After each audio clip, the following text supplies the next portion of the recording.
My master dissertation project, I designed public space with a focus on the urban-nature relationship to generate places of coexistence. I focused my research on the city of Kortrijk in West Flanders, and the research questions that guided me through this process are: what does an inclusive blue-green city look like? How can natural and cultural capital development generate positive effects in terms of significance for the community? And how can the open and public spaces of Kortrijk be designed to generate places of coexistence? To better understand the relationship between built and open space in Kortrijk, I mapped how the city developed in 100-year intervals. And you can see that the dispersed development pattern that's prevalent for this region really provides an abundance of open space within the city. In the bottom right image, you can see that there's 75% of open space within the city of Kortrijk. To understand if this abundance of open space is a quality of the mid-sized city or if it applies to all cities, I compared Kortrijk to Brooklyn, and these maps reinforce that the abundance of open space is a really unique quality of the mid-sized city.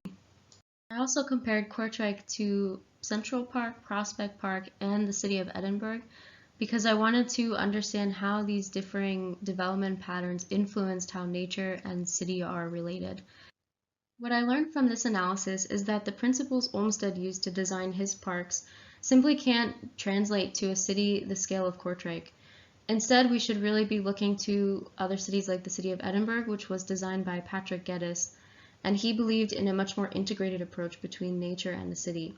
And I think this can be directly applied to the city of Kortrijk and take the unique quality of this dispersed territory and apply it at the scale of the city. These historic postcards show the cultural representations of nature in Kortrijk. I categorize this relationship to nature in two ways, the first as a productive relationship and the second as an aesthetic relationship. I think moving forward we need to move beyond just these two ways of approaching nature in the city to a more coexistence with nature. We need to see nature as an urban dweller and fellow inhabitant of the city, and we can utilize nature as an ecological infrastructure within the city. In order to start thinking about how to integrate nature as an ecological infrastructure in the city, I've identified some key elements that will be important to redesign and reconsider moving forward. This map also begins to show the difference in spatial quality between the left side and the right side of the north-south axis, which is represented by this red dashed line. On the left, the streets and open space are really more prioritized for cars and parkings, and on the right, the space is really more prioritized for pedestrians and movement on foot. And this space on the right also relates to the secret garden network that's in the city, which provides a really nice informal reading of the city. Here are some examples of the difference in the spatial qualities. So the left side is west of the north-south axis and the right is east of the north-south axis. And you can clearly see the difference here in terms of integrating nature within the public space. The abundance of open space in Kortrijk provides a really unique opportunity to rethink this relationship between the natural and built environment. Nature should be seen as an infrastructure in the city in order to help reduce the effects of the climate crisis and make the city more resilient. Integrating nature within the urban fabric can create a new spatial ordering of the city, and this new spatial ordering can generate additional types of open and public space which foster openness and inclusion.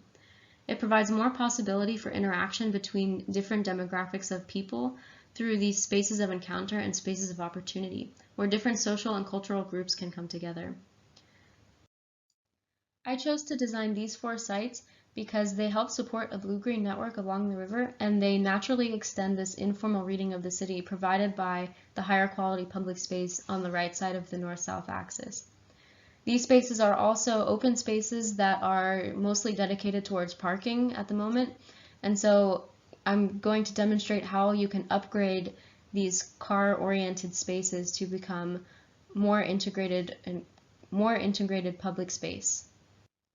This drawing shows all 4 designs that I did in one plan so that you can see how they relate to each other and with their context. An important principle that guided all of my designs was to work on this gradient from natural to urban. So from the left, it transitions from a more natural environment to the center of Buddha Island on the right, which is a more urban environment. And the same goes the other way, so going from the level of water, where it's a more natural environment, up to the face of the building, which becomes a more urban environment. The first site that I'm going to show is the pollinator garden. This site gives a dedicated space back to nature within the city. The design was inspired by these two case study images on the right, and what I've designed is a small public amphitheater that can be used to host cultural events, but it also can become an amphitheater for the nature that's on the site. I've integrated the insect hotels within the structure of this amphitheater so that as you occupy the space, it amplifies the sound of the buzzing of the insects and really makes you aware of what's going on the site. And it can also really make you aware of the importance of having this dedicated space for nature within the city.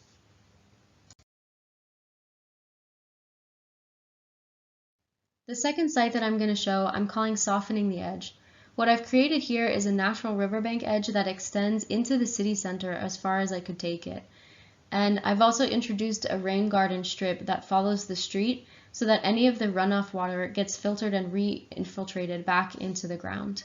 Along this natural riverbank edge, I've designed a public path that provides different spaces of encounter where you can interact with nature in new ways in the city.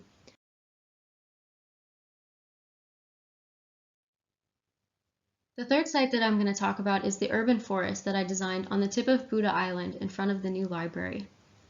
This space becomes a really important habitat for species within the urban environment, and it also provides a social space where humans and nature can coexist. The guiding principle for this design was to work on a gradient from the natural to the urban. So then the tip of the island is given a natural edge, and as you move towards the center of Buddha Island, it becomes more of an urban environment. This transition is also represented in the pavings that I've chosen to use on this site. The urban forest also acts as water management for this portion of Buddha Island. So all the water that gets collected through the pavements gets filtered down into the center of the urban forest where it becomes a rain garden, and it can re-infiltrate the water back into the ground. I also played with the topography on this urban forest, and I've created berms that create a different spatial experience within the site. These berms are 2 meters high, so they are just above your eye level. This image shows the spatial quality that the urban forest has because of these berms. They provide a sense of discovery on the site. Because you can't quite see what's beyond, you want to know what's around the corner, and it invites you to move throughout the site. This urban forest also becomes a very important habitat for different bird species and other species within an urban context.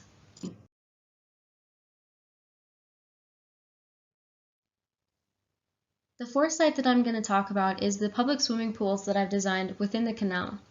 As you move from the urban forest, you cross a new pedestrian bridge that brings you to an overlook point where you get a view of the entire site. And then as you move further down towards the water, you encounter these social steps, which are inspired by the steps in front of the Brultorens. These steps become really an active social space and a destination within the city, and becomes a place where people can feel comfortable being together or alone with others, and it becomes a place where you can people watch and see what's going on around you. And it provides a sense of belonging within this urban environment, within the city. On this site, I've also introduced permeable paving to help catch any excess water and infiltrate it back into the ground. The rain garden that was in the second site that I showed extends and continues on through this site to the north-south axis on the right.